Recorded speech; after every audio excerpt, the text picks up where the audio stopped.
So before I get out of here, man, it's a article that's on SBNation. I think it's Sportsbook Nation.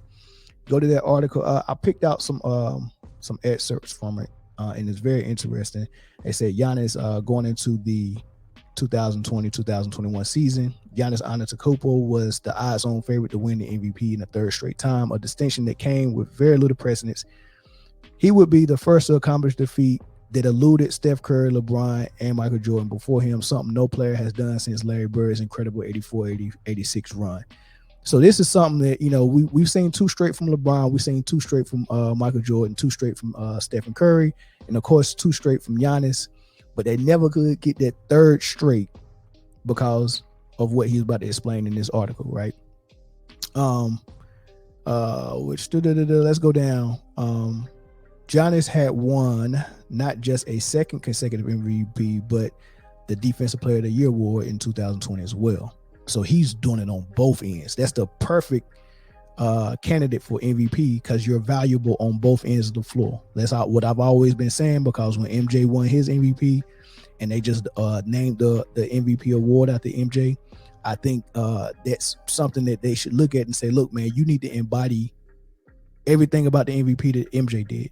And MJ was elite on both ends of the floor.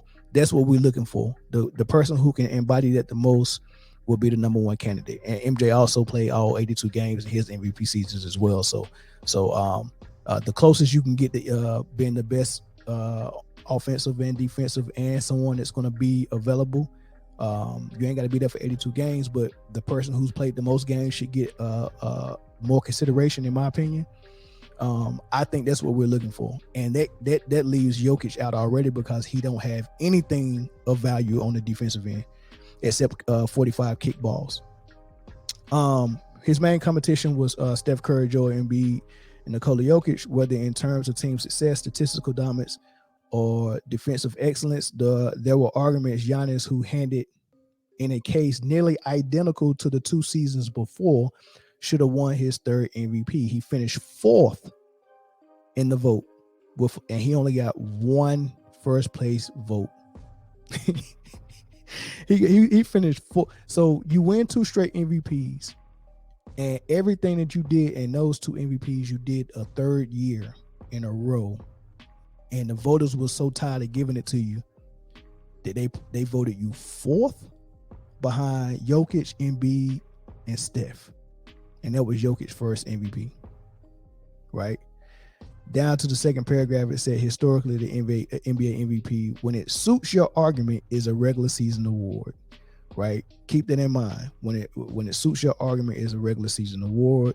Let me go to another excerpt. Giannis was denied his third MVP in spite of its purported regular season distinction in the 2019-2020 season.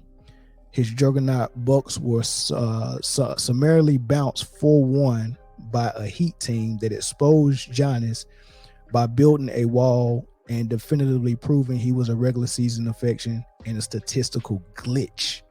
Ouch. Right? This is going for the person who's also the best defender in the league, right? So that's kind of hard to say, but they say he was a statistical glitch. It's kind of another way of saying stat pattern.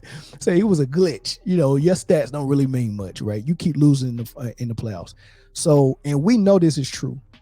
They used the playoffs to not give Giannis his third MVP. They said, dude, you keep getting bounced in the first and second round. We're not voting for you no more. You are fourth on our list.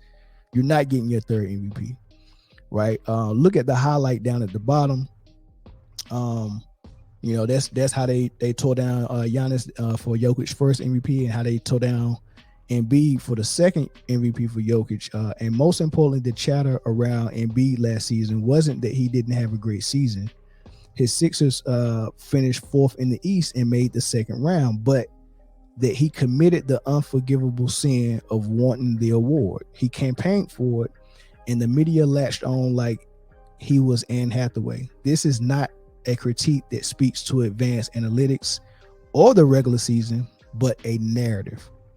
So a narrative took Embiid out of the MVP discussion, not what he did on the floor, not his value for his team on both ends of the floor, the fact that he actually campaigned for the MVP turned the voters off, and they used that narrative to disqualify him, right? So remember, to disqualify Giannis 2 years ago, they used the playoffs. To disqualify Embiid, they used the narrative. I want you to keep that in mind. So which is it? If Giannis, LeBron, and Jordan fell prey to voting fatigue, why shouldn't Jokic? Why is this decades-old fact of the MVP suddenly going away at its incredible convenient moment? Why doesn't he have to earn it in the playoffs like Jokic did, right? So those two storylines that took Giannis out of the voting and Embiid out of the voting, they both are working against Jokic. He hasn't done it in the playoffs. That's what they use against Giannis. He didn't do it in the playoffs. And the storyline of Embiid campaigning for the MVP, there's a storyline that's following Jokic around that he's going to get these triple doubles to purposely get the MVP. Number one. Number two is that he's playing zero defense. And number three, he didn't deserve the MVP last year being in the 6th seed. So make it right. If Jokic stole one from Embiid last year and didn't deserve it, hey, look, you got to make it right. He can't have both. He can't have the one he didn't deserve and the one he statistically or offensively statistically deserved, because he don't deserve it on defense, right? I think he only deserved one MVP. Embiid should have got it last year and this year. I understand him getting it that first year. I would have voted for Jokic that first year. But it's still a tragedy how they use the storyline and the narrative to take Giannis out of the conversation. But yeah, let me know what y'all think in the comments, man. Is Mike Malone crying like a hoe? Does Jokic deserve this MVP? Did he deserve last year's MVP? If not, who do you think deserved the MVP this year? Before I get out of here, let me get these quick. Oh, you talking about Luka? Yeah, Landon Hartless. Appreciate you being here, big dog. But yeah, y'all let me know in the comment section what y'all think, man. Peace.